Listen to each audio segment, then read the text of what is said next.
paz do Senhor Jesus. Vamos dar continuidade ao estudo de generosidade, mas agora mostrando o perigo do uso errado das suas posses. Mateus 6, versículo de número 24, diz: ninguém pode servir a dois senhores, porque ou há de odiar a um e amar ao outro, ou se dedicará a um e desprezará o outro.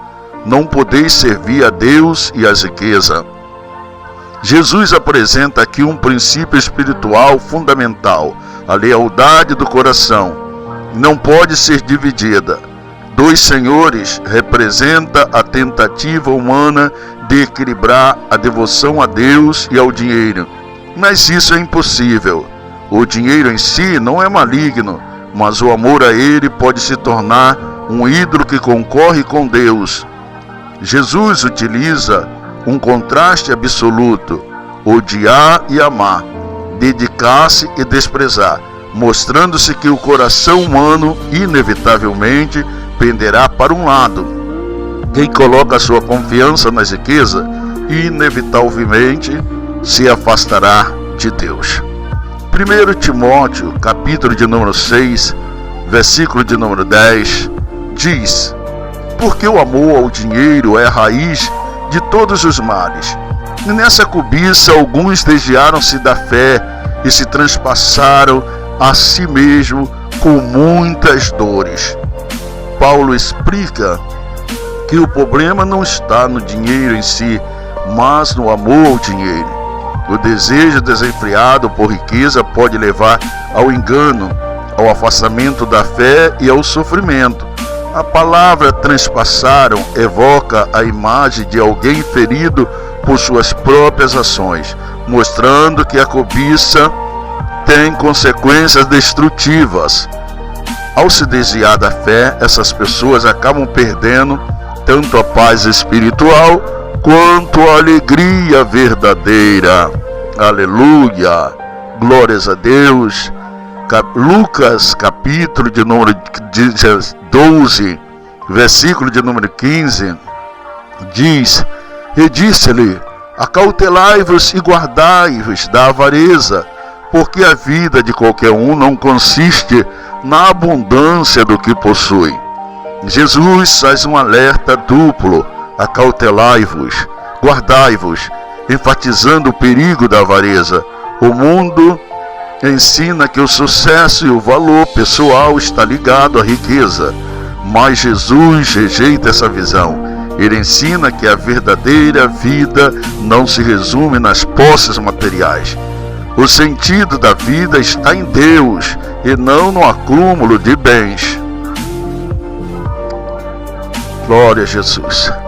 Ainda no livro de Marcos, capítulo de número 10, versículo de número 24 ao versículo 25, diz: os discípulos ficaram admirados com as suas palavras, mas Jesus, tornando a falar, disse-lhes: filhos, como é difícil para os que confiam nas riquezas entrar no reino de Deus.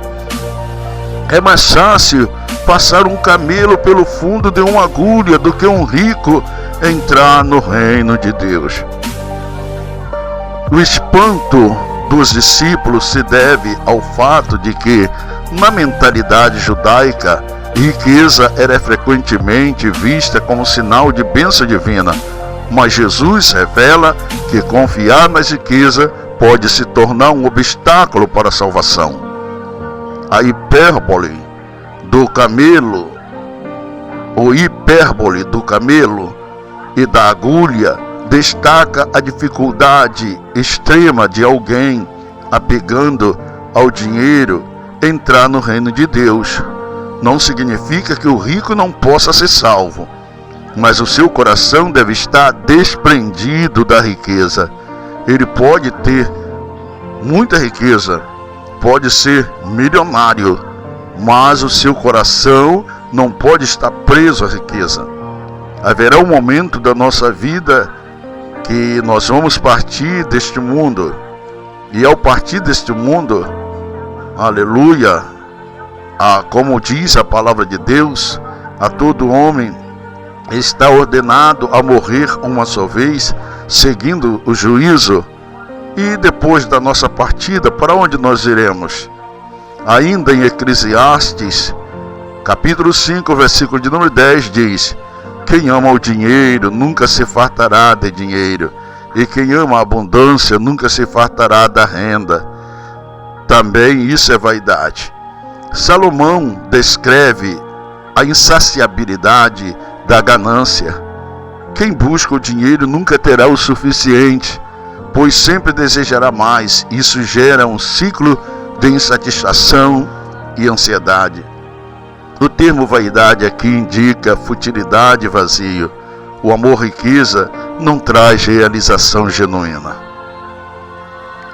Ainda no livro de Hebreus, capítulo de número 13, versículo de número 5, diz: sejam os vossos costumes sem avareza, contentando-vos com o que tendes, porque ele disse: não te deixarei, nem te desampararei. O Senhor está garantindo para aqueles que confiam nele e não na riqueza, que o Senhor não irá desamparar. O autor aos Hebreus nos exorta a abandonar a avareza, cultivar o contentamento. O fundamento desse contentamento não está na segurança financeira, mas na promessa de Deus: não te deixarei, nem te desampararei. A verdadeira segurança está na fidelidade de Deus e não nas riquezas. Aleluia! Maravilha de Deus!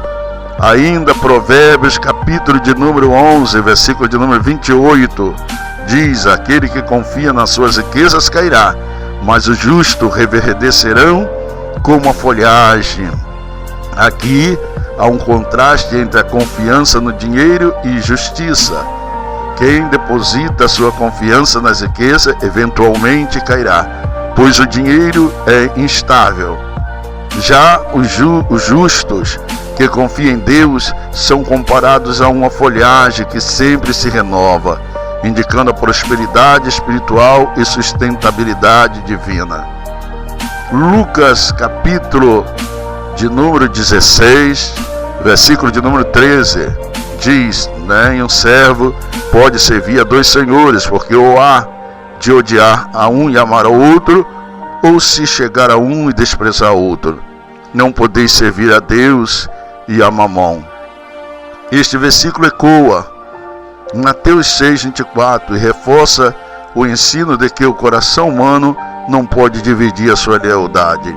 Mamon, personificação da riqueza, representa um sistema oposto a Deus. Quem tenta servir a ambos vive em conflito e nunca experimentará a verdadeira paz. Colossenses, capítulo de número 3, versículo de número 5: mortificai, pois, os seus membros que estão sobre a terra: a prostituição, a impureza, a afeição desordenada, a vil concupiscência e a avareza, que é idolatria. Aqui a avareza é equiparada, à idolatria. Paulo ensina que o desejo desenfreado pelo material corrompe a alma e afasta de Deus. Mortificar significa subjugar essas paixões e buscar um coração alinhado com os valores do reino celestial. Nos Salmos de número 62:10, o texto diz assim: não confieis na opressão, nem vos ensoberbeçais na rapina. Se a vossa riqueza aumenta, não coloqueis nela o coração. O salmista adverte contra a soberba e a confiança na riqueza. O perigo não está apenas em buscar riquezas de forma ilícita, mas também em depositar nelas a segurança da vida. Mesmo que a riqueza aumenta, o coração deve permanecer firmado em Deus. Aqui chegamos ao final, do nosso estudo de generosidade, e que Deus possa abençoar a sua vida e você meditar na palavra de Deus. E se você gostar desse vídeo, curta, compartilhe. abençoando o nosso canal. Que Deus abençoe a sua vida rica, abundantemente, e que Deus te prospere mais e mais. Amém.